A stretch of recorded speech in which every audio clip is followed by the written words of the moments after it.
In this video, I'm going to solve a few questions that I've taken from past papers. I've tried to pick questions that are of different types and levels of difficulty. Right, so the first question says, find the complex numbers w which satisfy the equation w squared plus 2iw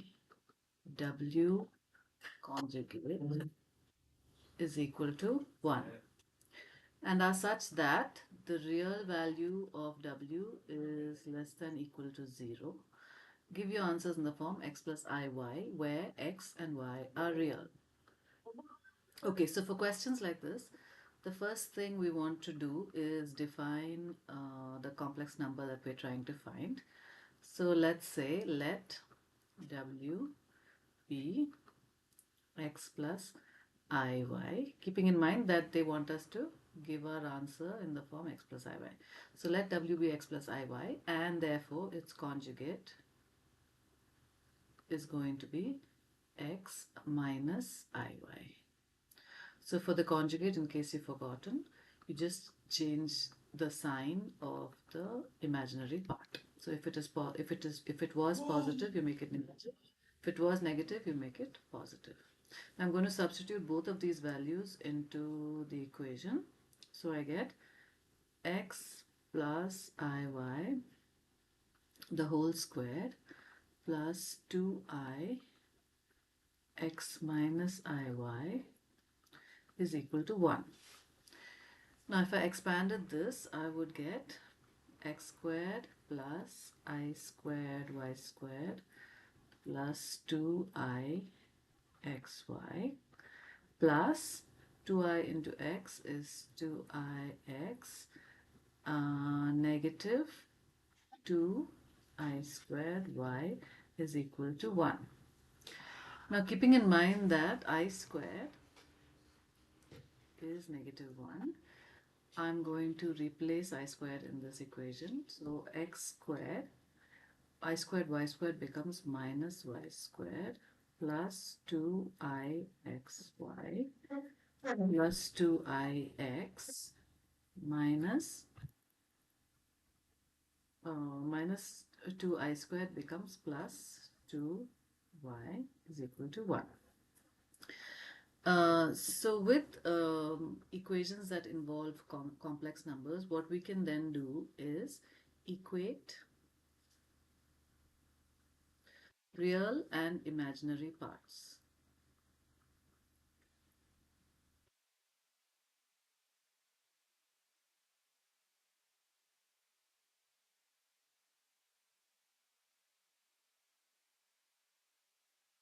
So the real parts are the terms that don't have I in them. So in this case, on the left side of the equal to sign, we have x squared minus y squared plus 2y equals, and on the right hand side we have 1. The imaginary parts are the parts with I in them. So I'm going to write that down as 2ixy plus 2ix is equal to, and on this side the imaginary part is 0. So it's 0i. We can cancel out all the i's, so we're left with 2xy plus 2x is equal to 0. Now what we need to do is solve these two equations. They are simultaneous equations. I'm going to just name them equation 1 and equation 2. So with the first equation, I can write it as, I can factorize this term, with the second equation rather, I can factorize this term 2x y plus 1 is equal to 0, which tells me that x is 0 or y is minus 1.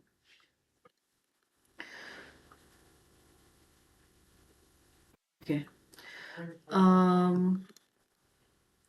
And over here, I can substitute the x and the y. I'm just going to check the conditions given. So what does it say?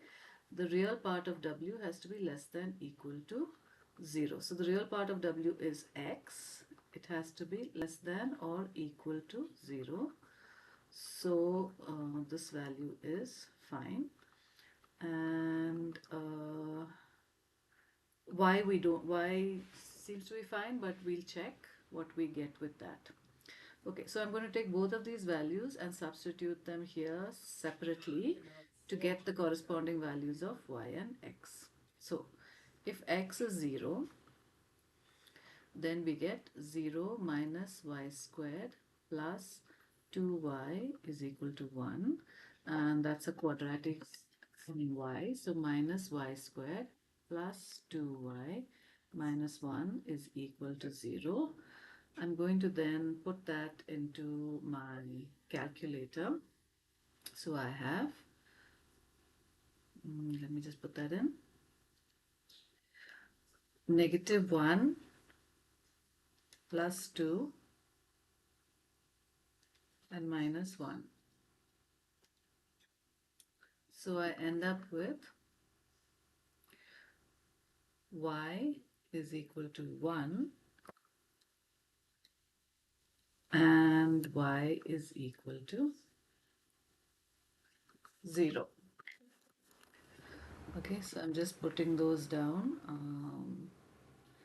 as 0, 1 and 0, 0. Now if I substitute the y value that I got, which is y is equal to negative 1 in the equation, y equals negative 1, into the first equation here, I get x squared minus negative 1 squared plus 2 times negative 1 is equal to 1.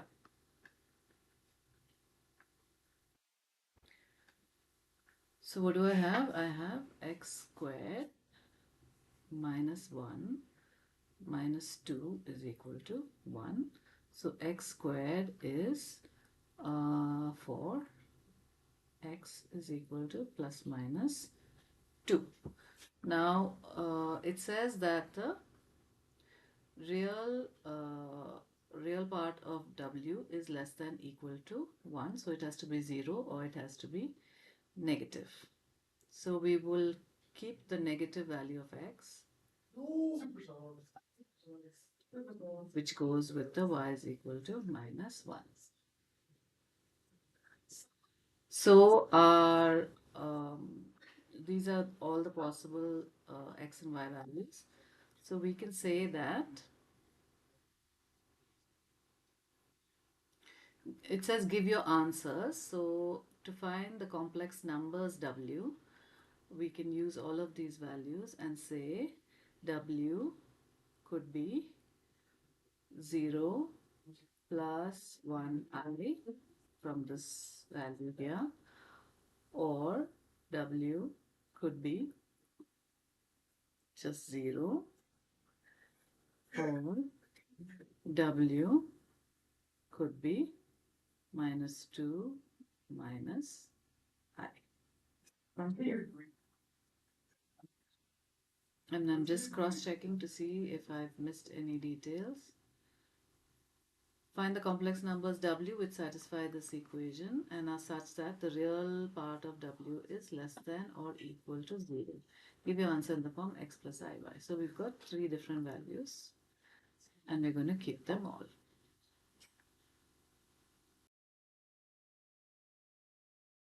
Here's the next question that I've chosen.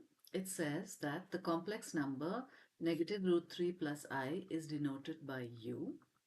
I'm going to just write that down here. Negative root 3 plus I is u. Express u in the form rei theta. So this is called the exponential form, where r is greater than 0 and theta lies between negative pi and pi, giving the exact values of r and theta. So we have to convert this form of the complex number into its exponential form, which involves finding r and theta. Okay, so r is the modulus of u, and it is found I'm just going to put the formula down there. So if your complex number u is x plus iy, then we find r by square rooting the squares of x and y added. Okay, so here in this case, it's going to be the root of negative root 3 the whole square plus over here the unwritten coefficient is 1, so 1 square. So that is root of 3 plus 1, which is the root of 4, and that is 2. We just use plus 2, no need to write negative 2 because modulus is always positive.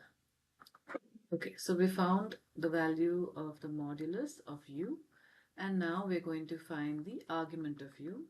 So the argument of u is represented as arg u, which is equal to, denoted by theta. Now to find the argument of u, what you want to do is locate which quadrant the complex number lies. So if you look at u here, its real coordinate is negative root 3. So this is the real axis and this is the negative side. So let's say it's here. And on the imaginary axis, we have 1, which is positive. So let's say the complex number u lies at this point x, which is in the second quadrant. Now, in the second quadrant, we know that the argument is given by tan inverse y by x plus pi. Y being the imaginary component and x being the real component of u.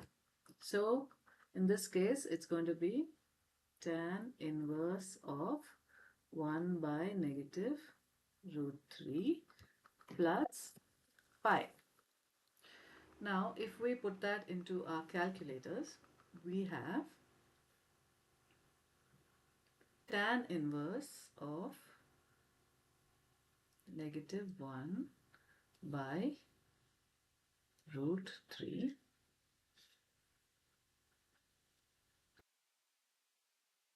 plus pi.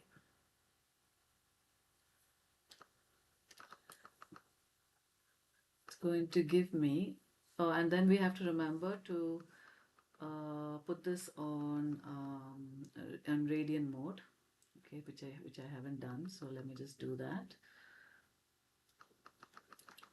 So if you have a calculator with mode on it, you do a shift mode and then locate radian, which is number 4, and then do this. So shift tan, that gives me tan inverse negative 1 by root 3, and then you close the bracket. So ideally you should have this whole thing in brackets,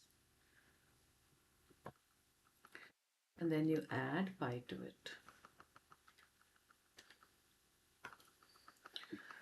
Okay, that is 5 by 6 pi. And the question says r has to be greater than 0. That is true. And theta has to lie between negative pi and pi, and that's also true. So now that we have our r and theta values, we're going to express u in the form of r e I theta. So u is equal to 2 e to the power of 5 by 6 pi I.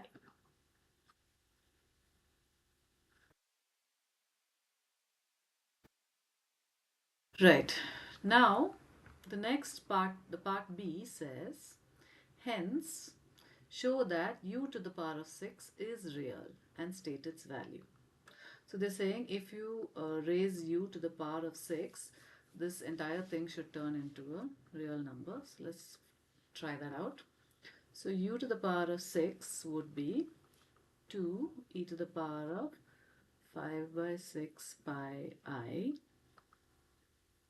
the whole to the power of 6. So using the rules of exponents, this becomes each component to the power of 6. So 2 to the power of 6 and e to the power of 5 pi by 6I, the whole to the power of 6. The 6's cancel out here, and then you have 2 to the power of 6 e to the power of 5 pi I. So whenever we multiply your original complex number by another complex number, or divide it or square it or do some such manipulation to it, we have to recheck our theta value, which in this case is 5 pi, and see if it lies between minus pi and pi. So 5 pi lies outside this, right? 5 pi is greater than pi.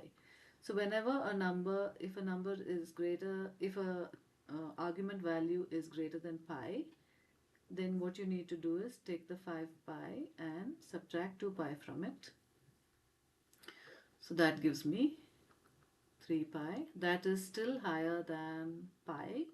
So subtract 2 pi again from it.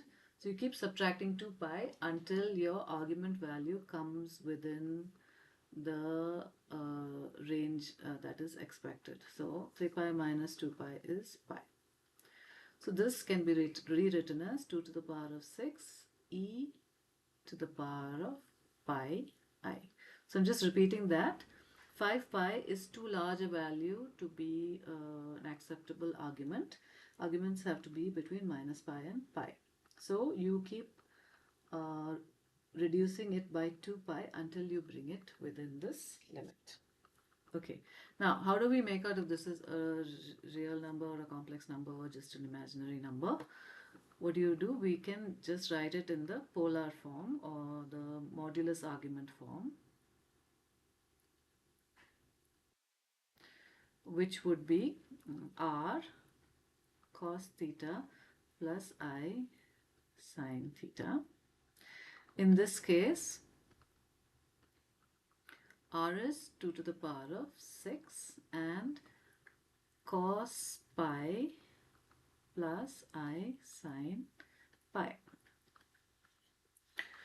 Right, so if you plug this into your calculators, you'll see it is 2 to the power of 6 cos of pi is -1 plus I into sine of pi is 0. So this gives me -2 to the power of 6 plus 0 I. And therefore, this is a real number, which was what we were expected to prove. Hence, show that u to the power of 6 is real. State its value. Its value is -2 to the power of 6.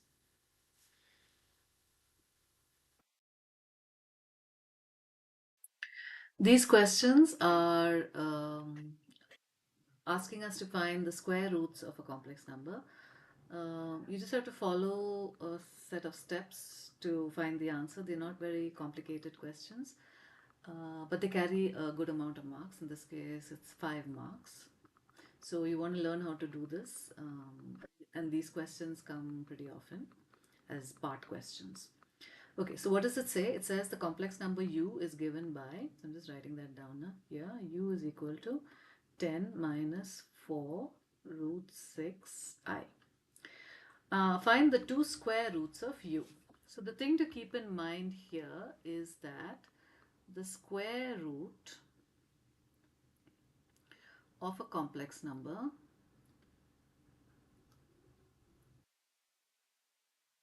let me write that properly. The square root of a complex number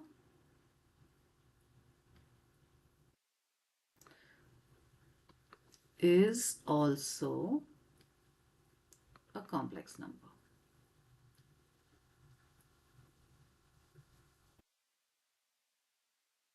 Okay, so it says find the two square roots of u. That means the square root of 10 minus 4 root 6I is another complex number or a set of complex numbers. We'll call it a plus ib. Okay, the aim is to find a and b, where a and b are real and exact. So we won't be using decimals, and we have to ensure that a and b are real. Right, so to remove the root, we square both sides.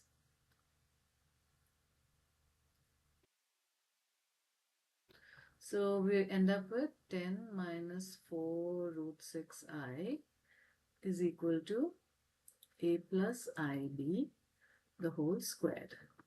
Now this a plus ib the whole squared, I can expand it to a squared plus I squared b squared plus 2abi, which then the I squared can be replaced with I squared is negative 1. So if we replace I squared with negative 1, we get a squared minus b squared plus 2abi is equal to 10 minus 4 root 6I. Now what do? We equate the real parts. This is a really useful thing that you can do with complex number equations. So equate the real parts. Real parts are all the terms without I in it. So 10 is equal to a squared minus b squared. That's one equation. And then we can also equate imaginary parts.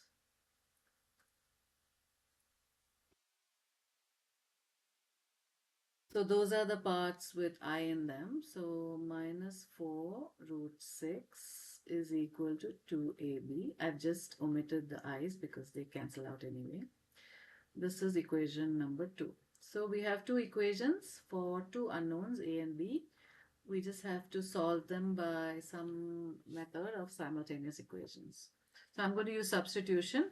From this equation 2, I can say that a is equal to negative 4 root 6 by 2b. 2 cancels out with 4. So we have negative 2 root 6 by b is a. Now I'm going to substitute the a into the first equation. So 10 is equal to a squared. So negative 2 root 6 by b the whole squared minus b squared. Okay, just going to neaten that up. So it becomes 10 is equal to 2 squared, negative 2 squared is 4, 4 into 6, 24, 24 b squared minus b squared. Okay, so if you multiply the whole thing by b squared, I end up with 10b squared is equal to 24 minus b to the power of 4. If I rearrange this to b to the power of 4 plus 10b squared minus 24 is equal to 0, this here is a quadratic in b. So if I put that into my calculator, using the quadratic function, I put in 1, 10, and negative 24. I end up with two values for b squared, which is 2 and negative 12. So b here becomes plus or minus root 2. And over here, if I had to find b, I would have to find the root of a negative 12. This value I'm going to discard because initially they say that a and b have to be real. So we can't have an imaginary number which is the negative root of a negative number. So we discard this value of b and we keep just a plus and minus negative plus and minus root 2. Okay. Now what you want to do is find the corresponding values of a. So b could be root 2 or b could be negative root 2, and the corresponding value of a from here is negative 2 root 6 by b, which was root 2. So negative 2, negative 2, root 2, root 3 by root 2 cancels the root 2, and we are left with negative 2 root 3 as a value for a. And here with b equal to negative root 2, a is equal to negative 2 root 2 root 3 by negative root 2. Cancels, the minus signs cancel as well, and I have 2 root 3 as a. So using these two sets of a and b values, I can say that the square roots are negative 2 root 3 plus root 2 and 2 root 3 plus root 2i, I'm sorry, and 2 root 3 minus root 2i. Those are my two roots in exact form.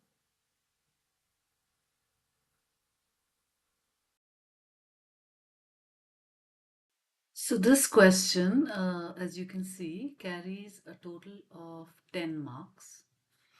And it has two sections.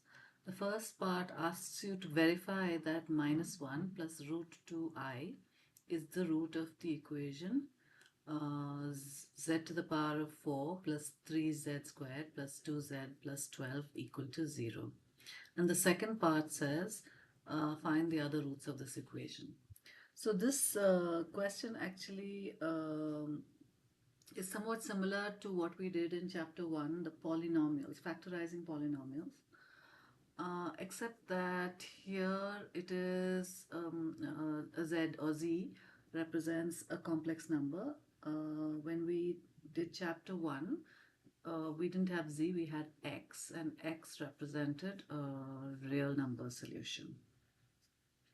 Okay, so these are fairly easy questions. They're great places to score marks. You just have to be a little meticulous because we're dealing with complex numbers. So I'm going to start with part A. How do you verify that something is the root of a polynomial? So if you take this value minus 1 plus root 2i and substitute it in the place of z in this equation, and on the left side of the equation rather, and the result is 0, that means this value minus 1 plus root 2i satisfies this equation, and therefore it's a root of the equation. Okay, so what we're going to do is z, so we'll just say let z equal negative 1 plus root 2i. What we are going to do, just to keep our work neat and to make sure we don't make any errors, we're going to assign the root to z, then we're going to square it outside here, then we're going to cube it, then we're going to raise it to the power of 4. And once we have the values of z, z squared, z cubed, and z to the power of 4, we're going to substitute it into the left side of this equation and see if we get a 0. So, squaring z, I get negative 1 plus root 2i squared. So that's negative 1 squared, which is 1, plus root 2i the whole squared is going to be 2i squared. and negative 2 root 2i is the third term of the expansion. And then we're going to cube it. Oh, before we cube it, we want to simplify this too. I squared, as we all know, is equal to negative 1. So this becomes 1 negative 2 root 2i, which is negative 1 negative 2 root 2i. Right. Now we're going to cube z. So for that we take z squared and multiply it into z. So that would be negative 1 negative 2 root 2i and negative 1 plus root 2i. Okay, now we expand this, open up the brackets. So negative 1 into negative 1 is 1, negative 1 into root 2i is negative root 2i. Negative 2 root 2i into negative 1 is positive 2 root 2i, and negative 2 root 2i into positive root 2i is negative 2 into 2i squared. So that is 1, and combining these two terms I get plus root 2i, and the last term I squared is negative 1, so it becomes plus 4. So z cubed is 5 plus root 2i. And finally we want the value of z to the power of 4, and that would be z cubed into z. So that would be 5 plus root 2i into negative 1 plus root 2i. If we expand that, we get negative 5 plus 5 root 2i, negative root 2i, and plus 2i squared. So that becomes plus 2i squared is negative 2. So minus 5 minus 2, and 5 root 2i minus root 2i gives me 4 root 2i. So that's negative 7 plus 4 root 2i. Right. Now we want to take all these values of z, z squared, z cubed, and z to the power of 4 and plug it into the left hand side of the original polynomial and see if we get a value of 0. So z to the power of 4, that is negative 7 plus 4 root 2i, and then we have plus 3z squared. So plus 3 z squared is negative 1 negative 2 root 2i. Oh, we don't need a z cubed, we just need a 2z. So plus 2 into negative 1 plus root 2i plus 12. Okay, we're going to simplify this and see if it equals 0. So negative 7 plus 4 root 2i, negative 3, negative 6 root 2i, negative 2 plus 2 root 2i plus 12. That becomes, I'm just going to gather the real and imaginary terms separately. So negative 7, negative 3, negative 2 plus 12. And the imaginary terms are plus 4 root 2i, negative 6 root 2i, and plus 2 root 2i. Okay, if we simplify this, that is 4 and 2, that's 6 root 2i minus 6 root 2i, that gives me 0i. And over here we have 7 plus 3, 10 plus 2, 12. So negative 12 and positive 12. This gives us a 0. So 0 plus 0i, and therefore this equals 0. So we can conclude that the z value which we took as -1 plus root 2i is a root of the given equation.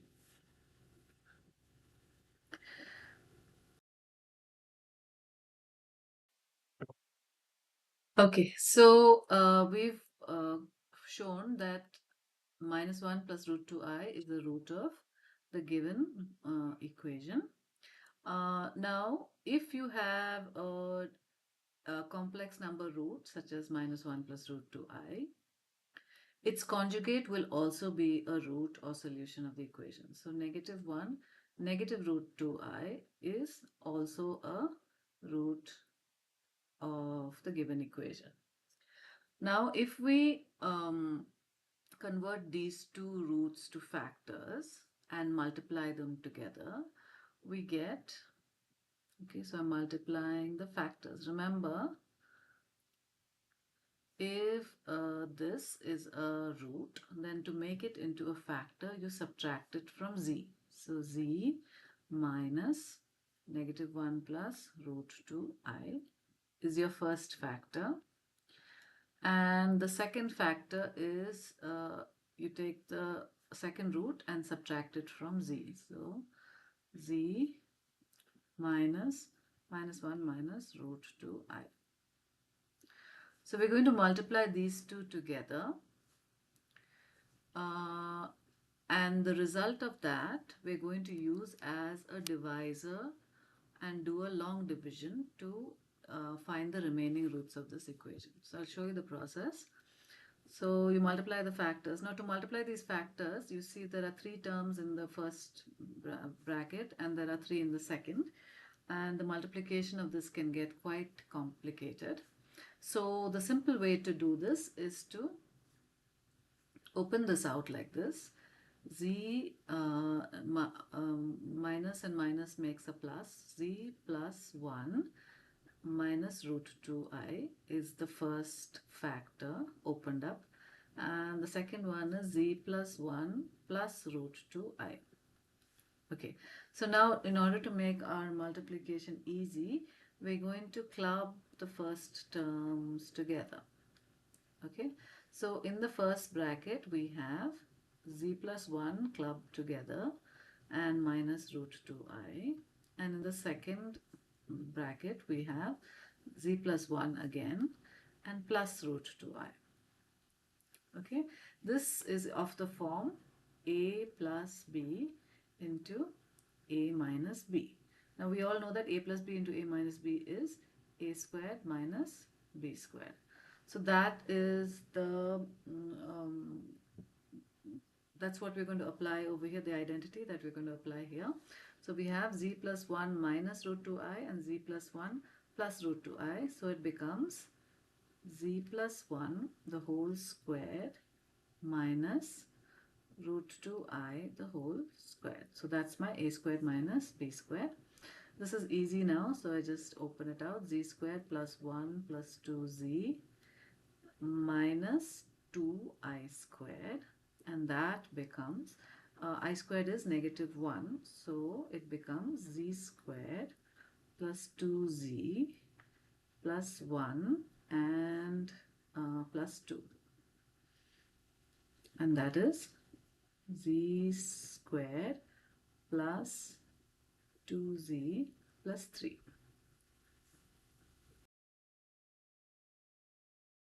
So this is now the two factors multiplied together becomes our divisor, and we are going to perform a long division using, let me just erase this, the polynomial given to us, z to the power of 4 plus 3z squared plus 2z plus 12. We're going to just erase that out. Right, we're going to do a long division of this using the two factors multiplied as the divisor.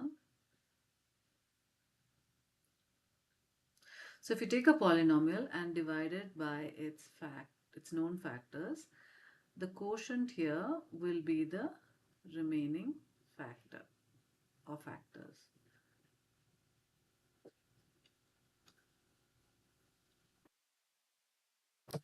Okay. Now, so when we do a long division, we want to make sure that all the powers of z are represented here. So if you notice here, this is z to the power of 4, z to the power of 3 is missing. So what I want to do is shift all of this a little bit. So I'm going to move 2z and 12 about a little bit to the right. And then 3z squared as well.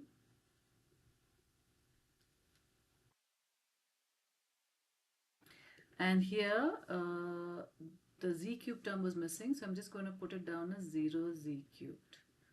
Okay, this just makes our division cleaner. Okay, just removing this out as well.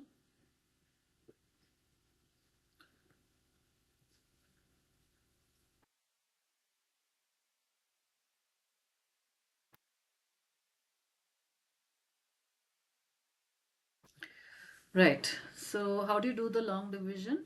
You see how many times z squared goes into z to the power of 4. So it goes z squared times. Now you multiply the entire divisor by z squared. So you get z to the power of 4 plus 2z cubed plus 3z squared, and subtract the whole thing by changing the signs. So the first term has to cancel out. The second term becomes minus 2z cubed, and the third one becomes 0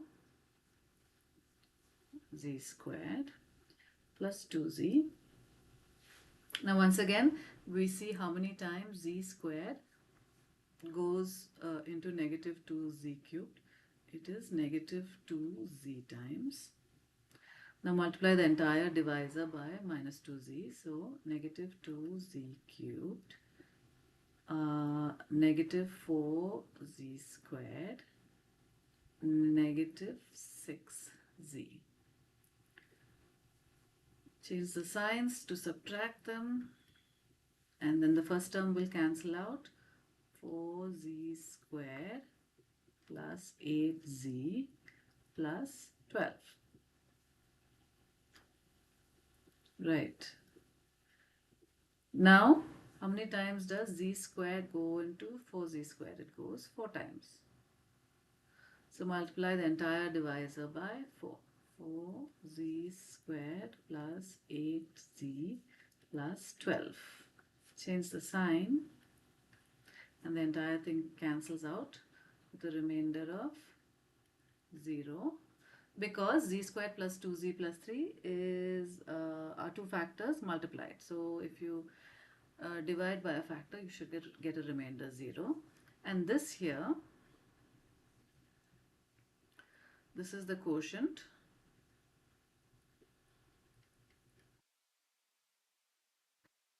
And it's also the remaining factor.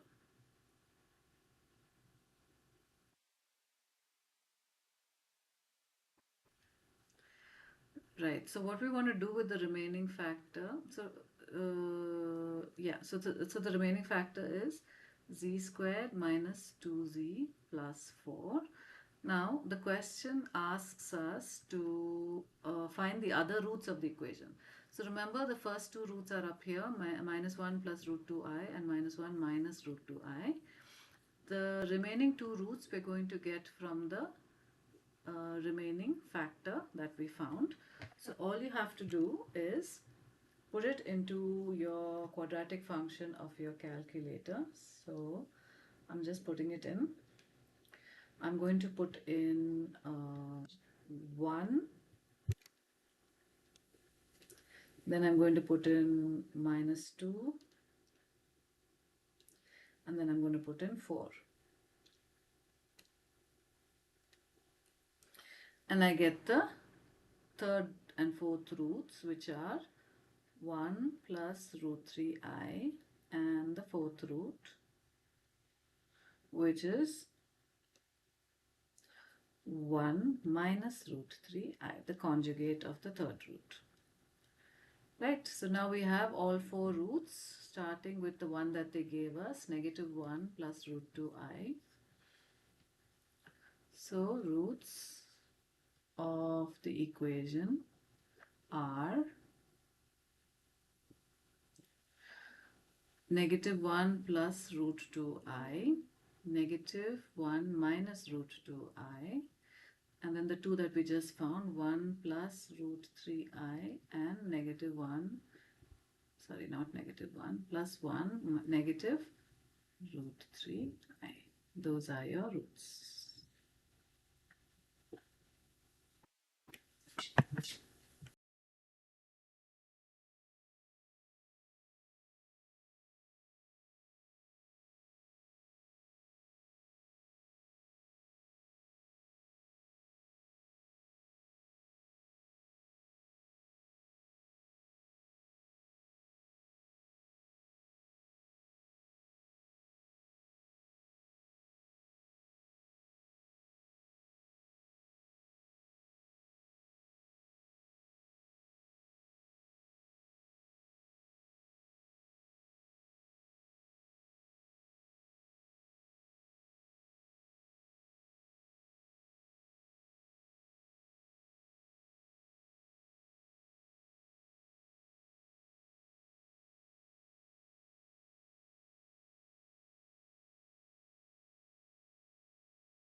Right, so A's value is -1 and B is 15. Now our our question says find the values of A and B. That's done. State a second complex root of this equation. So as we know, if one of the roots is 1 plus 2i, the second root must then, I'm marking it here, if this is a root, then the second root will be the conjugate of the known root. So if 1 plus 2i is a root, then 1 minus 2i is also a root. Okay, so I'm going to write that down here. First root 1 plus 2i. Second root is the conjugate, which is 1 minus 2i. Okay, moving on to the next part of the question. So we stated the second complex root. Find the real factors of p of x. Okay, so we have two complex roots.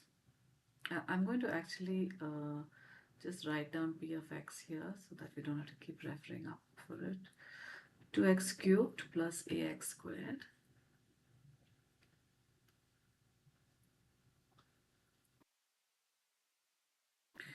plus ax squared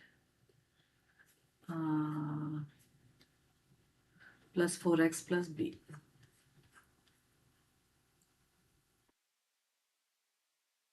Plus 4x plus b, which is 15. Okay, so we are supposed to find the real factors of this. Now, as you know, if you know two roots, we can find two factors. And if we want to find the remaining factor, we have to do a long division, just like we did in the previous question. So multiplying the factors. So the first factor is x minus the first root. And the second factor is x minus the second root. And then we rearrange within each factor. So club the first two terms together and -2i separately. Club the next two terms together and +2i separately. This is of the form a plus b into a minus b. So that becomes x minus 1 the whole squared minus 4i squared. Opening this out, we get x squared plus 1 negative 2x and minus 4i squared becomes plus 4. So that is x squared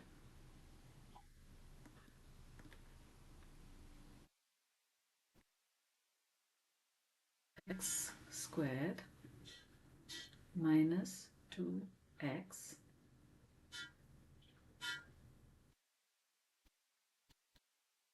plus 5. And that's our divisor.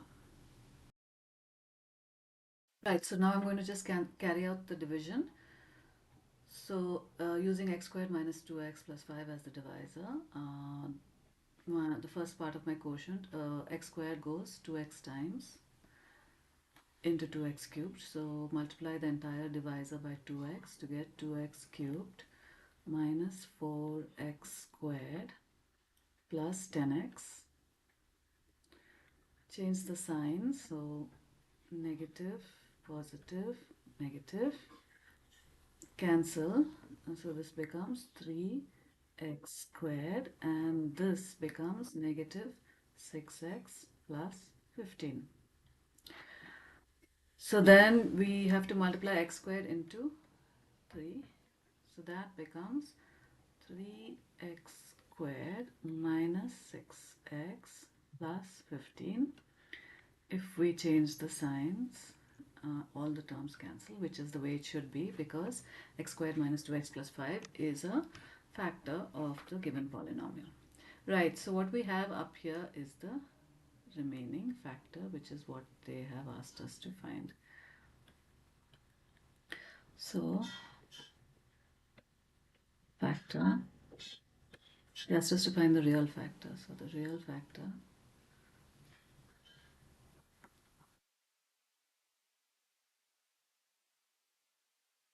is 2x plus 3.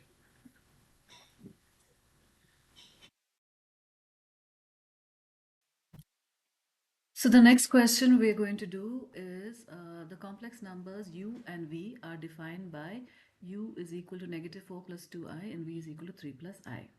Find u by v in the form x plus iy where x and y are real. Now there are a couple of different ways to do this, but since they've asked for the final result to be in the form x plus iy, so what we're going to do is write it like this: u by v is equal to negative 4 plus 2i over 3 plus I. Now often when I am doing multiplications and divisions of complex numbers, I do convert them into exponential form because it's much easier to work with exponential form.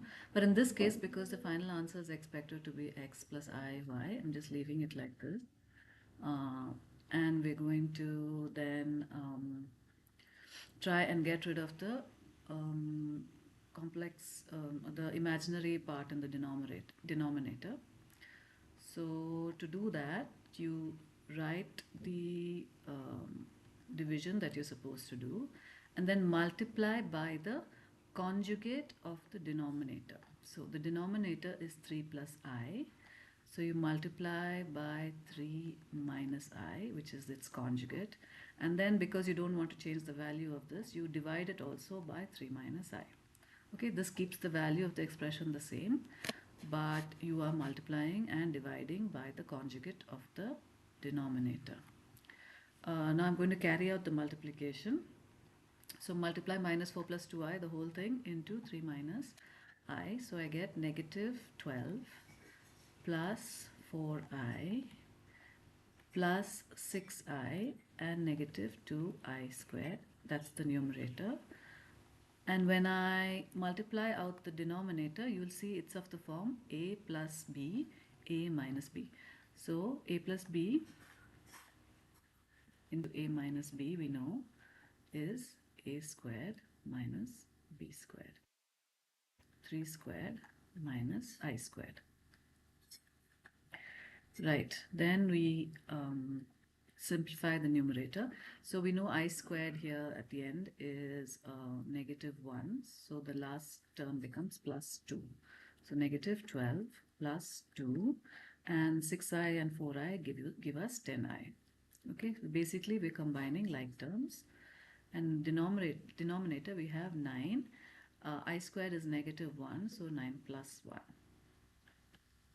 So negative 10 plus 10i over 10, and then we split it up into real and imaginary parts. So negative 10 by 10 plus 10i by 10 gives us negative 1 plus I. That is our u by v. The next part says, hence express u by v in the form r e I to e to the power of I theta, where r and theta are exact. Okay, so we have found u by v to be equal to minus 1 plus I. This is in the form x plus iy. Now, if I had to convert this into exponential form, it would look like this: r e to the power of I theta. Okay, so what is r? R is the modulus of u by v, which is then the modulus of minus 1 plus I. So what is the formula for a modulus? If your complex number z is equal to x plus iy, the modulus of the complex number would be the real component squared plus the imaginary component squared, the whole root. You'll notice that I haven't written I here. We just have to use y and square that. Okay, this is derived from the Pythagoras formula. So in this case, it would be root of minus 1 squared plus the coefficient of I here, which is 1 squared. So that is root of 1 plus 1, which is root 2. Okay, so for our exponential form, we have found r. Now we have to find theta. So theta is the argument of u by v. And u by v is minus 1 plus I. So the way we find argument is nothing but the angle that the line joining u by v to the origin makes with the positive real axis. Okay, what does that mean? We're going to just quickly draw the quadrants in the Argand diagram. Now u by v is negative 1 plus I. So if I had to plot it here, negative 1 would be here and 1I would be here. So our point is out here. So this is the second quadrant. In the second quadrant, the value of the argument is tan inverse y by x plus pi, where z is x plus I y. So in our case, u by v is negative 1 plus I. It lies in the second quadrant. So the formula for finding the argument is going to be tan inverse of the y component, which is 1, divided by the x component, which is negative 1. And to that, we're going to add pi. So it becomes tan inverse of negative 1 plus pi. If I were to put tan inverse of negative 1 into my calculator, I would get negative pi by 4 plus pi, which gives me 3 pi by 4 as my theta value. Now I must always check, especially when you're multiplying, dividing, squaring complex numbers, you want to check that theta lies between pi and negative pi. So in this case, it is 3/4 of pi. It does lie in this range, and therefore we'll keep that value of theta. So theta is 3 pi by 4. Okay, so now that we've got the values of r and theta, we can say that u by v, which we found to be negative 1 plus I, in exponential form would be r, which was root 2, e to the power of 3 pi by 4. That's theta. And that's your answer. As always, if you found this tutorial useful, please don't forget to subscribe to my channel for more math tutorials.